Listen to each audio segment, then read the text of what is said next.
asante na shukrani kwa sababu Bwana Mungu wetu anatupenda sana. Alitupenda kwa sababu aliendelea kututolea maneno kupitia Roho Mtakatifu, maneno ambayo yanaenda kupatikana wakati kama na huyu ambayo Bwana Mungu wetu anatutumia. Nikijilazima vile maneno kidogo ambayo tukijifunza kupitia Abrahamu. Nikikumbuka wakati yenyewe Abrahamu Mungu alimtumia ile Roho Mtakatifu, alijua ya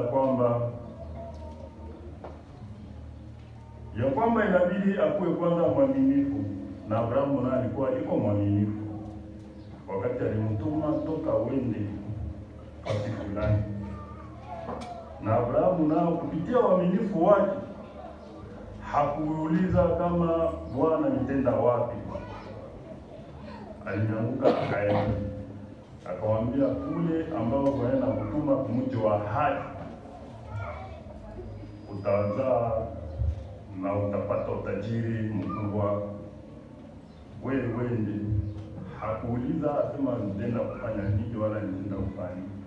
Alianguka akafika, miaka ikapita, alibakia waaminifu kwa sababu alijua nani alimtuma na nini yenyewe atenda faidikia kule.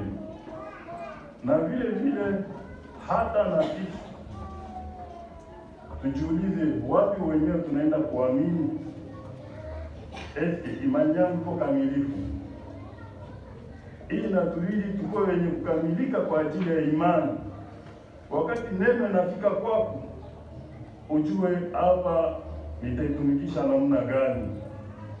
Inatulomba tukoe watiifu kwanza, kwa sababu tunakuwa watu wenye kuongozwa na Roho Mtakatifu. Roho Mtakatifu ni kitu ambayo inatupatia nguvu. Lazima vile hata muibada ambayo ilipita hapa inaendelea kukatia kwa ajili ya Roho Mtakatifu, na tupatia nguvu na inatuondoa vile ndani ya mashaka, ndani ya woga. Kwa nini sasa sisi tukue tunaogopa kutangaza neno la Bwana wetu Yesu Kristo? Tukue na imani na tukue wenye kukamilika na ile, kwa sababu tunaendelea kuongozwa na Roho Mtakatifu, inaendelea kutupatia nguvu kusudi tuchukue watu wa kuogopa kila wakati. Haiko magonjwa yanaweza kutuogopesha, wala hali ambayo tunaendelea kwenda kuishi ya magumu, matatizo yanaendelea kwenda kutuogopesha.